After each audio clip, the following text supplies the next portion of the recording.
which was the idea that if you change your questions, you change your life. Change your questions, change your life.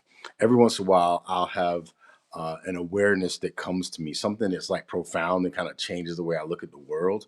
And whenever it happens, I realize, like, man, you know what? I asked this question a week ago, a month ago, 30, 40, now almost 50 years ago. And I had one of those experiences yesterday where after coming out of a season of tension, let's say, I had this answer that came to me about how sometimes humans expend their energy or conserve their energy, whether it's in relationships, whether it's work, whatever the case may be. And it came from this book called Seven and a Half Lessons About the Brain. And my Enneagram coach had recommended the book to me when I was explaining to her how there used to be a time in my life where I really would just choose not to engage in certain conversations. And I felt no real need to engage, even if people thought that I should. And a lot of people got frustrated by that. They'd be like, well, man, I asked you a question. Why won't you answer me? And I would say, I don't have to answer you because the energy that I would have to put in to answer you, I just don't feel like doing it. And she kind of was like, well, you need to read this book. And so I read the book, and it really explained how a lot of times we have this kind of ongoing accounting system in our brain that's constantly trying to conserve energy and makes these complex, often nuanced, and culturally informed decisions, or what seem to be decisions, um, just to conserve energy. And I could explain it more, but instead of doing that, I want to go into this other idea of um, the whole concept of change your questions, change your life. So last night or yesterday, I realized that I'd asked this question probably about 25, 30 years ago. And then I just got the answer yesterday. So my life has been kind of taking shape all these years to match this question that I asked myself about why do we humans behave in certain ways. So that was a very interesting discovery. And I also paid attention to some other things that maybe we are unconscious of. Like my daughter, a month and some ago, asked me, Dad, can I have a duck? And I decided to say to her, well, if you ask for the question, the universe has already said yes, but you can't be attached to it coming through me, because when you ask me, I just feel like saying no, but it could come in some kind of way. And I didn't really think much about it. And lo and behold, a month ago, a duck laid an egg in our front yard, and we stuck it in the incubator, and 3 days ago gave birth, or I guess hatched, this little duck that we call Pumpkin, that is now running around the house, loving everybody, or at least chasing everybody. And I thought that was interesting because she asked the question, can I have a duck? I answered her question the way that I did, and it changed our life. So her question changed our life. And I think that sometimes the relationships we find ourselves in, and the whether it's for good or for bad or whatever you want to call it, it's informed by the questions that we're asking. And sometimes we show up as answers to the questions that people ask. And sometimes people show up in our lives as answers to the questions we've asked. And so I think it's really important to be mindful of the questions you ask and be open to receiving the answer. And then once the answer shows up, taking the lesson that is given to you, so that you don't have to keep asking that question and getting that same lesson again, especially if it takes you 30 years and a lot of the hard way, like I just experienced. At any rate, with that in mind, I have started to ask myself some other questions to see what manifests in my life. And so I'm curious to find out. And I would share some of the questions, but right now I'm not going to share them. Will say, if you find out that I'm driving a Lucid Air in any amount of time from now, I did ask myself, how could I get a Lucid Air? So that question is hanging out in the universe, and maybe I'll find myself with one. And if I do, I'll report back to y'all and be like, yo, you got to get with this question asking, bruh. Um, so another thing that I asked myself a while back was, I had this dream that I could be either a corporate recruiter, a minister, or a spiritual comedian. And I was a corporate recruiter at the time. And then eventually I became a minister. And then when I left being a minister, I remembered the dream and said, I wonder how I'll end up being a comedian. And end up happening that this guy uh, reached out to me on Twitter, told me he was doing a comedy show and somebody had dropped out.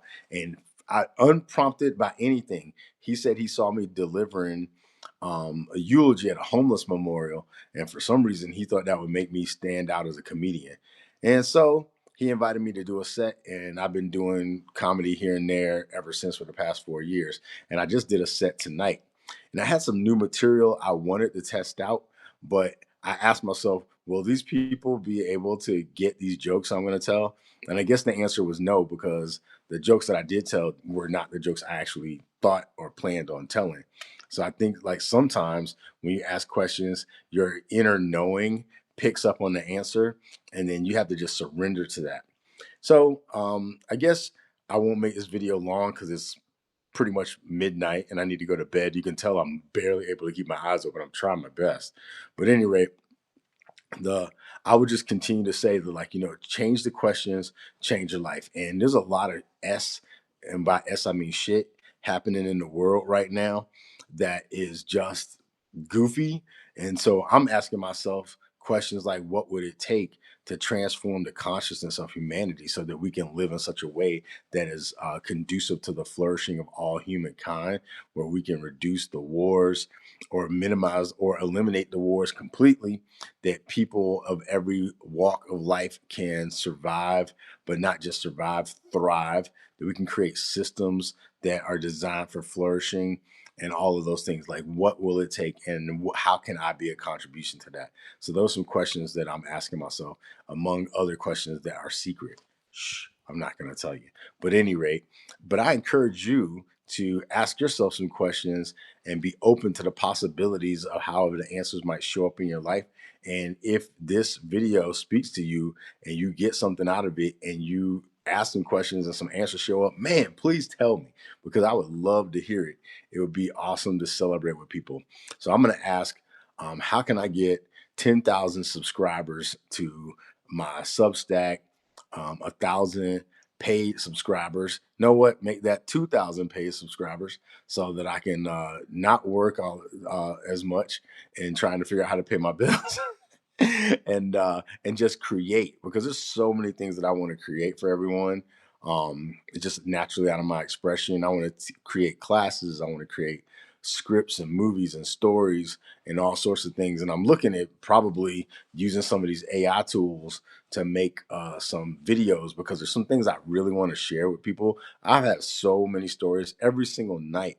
I create stories for my daughter from scratch every single night. I've been doing it for, like, I did it for both my daughters. So I'm like, 18 years in on this. I haven't written down many of them at all, because I just love the feeling of being creative and like channeling little stories. Tonight I did a story about a yawn named Carl. I mean, that's kind of weird, but I was about to yawn and I just named my yawn Carl and told this whole story about a yawn named Carl. So there's just so much stuff, creativity that wants to come through. And I'm asking myself, I'm asking you, I'm asking the universe, what would it take for me to have 10,000 subscribers and 2,000 paid subscribers so that I can just create, and hopefully bring value to people's lives and help foster that world that I'm talking about. Because I truly, truly believe that we have everything we need, as Buckminster Fuller said, to create a world where every person can have a better standard of living that has ever been possible and enjoy life together.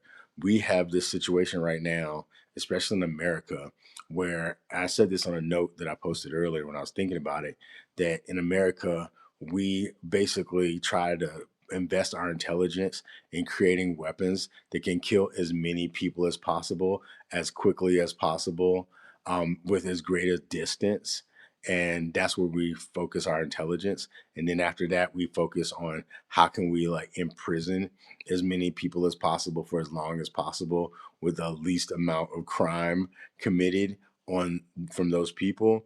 And then the third thing that we invest our energy into is how can we distract ourselves from all the things that we're miscreating, and how do we just like keep doing that? And these are the wrong questions. So what will it take to dismantle and disrupt all these systems in a way where as many people as possible are encouraged and interested in creating new systems of thriving for all beings? And I know it's possible because when I ask the question, I can feel my heart opening up to be a participant in the manifestation of the answer to those questions. And so I invite you to ask questions like that. Just ask a lot of dope ass questions and let's see what happens, man. Because I know that we can do a lot of great things when we open our hearts and open our minds. And thank you for being here whenever you see this, because right now it's just me, but it is midnight. So, anyway, thank you. And how can you have a wonderful day, wonderful week, wonderful month, wonderful year, wonderful life? How can you be the manifestation of the highest level of spiritual well-being? And how can you just enjoy your life? I'm wondering that for you, just as I'm wondering for me, and I'm looking forward to us bringing these things into fruition. Thanks for your time. Get some sleep, or at least I'm going to get some sleep. Peace.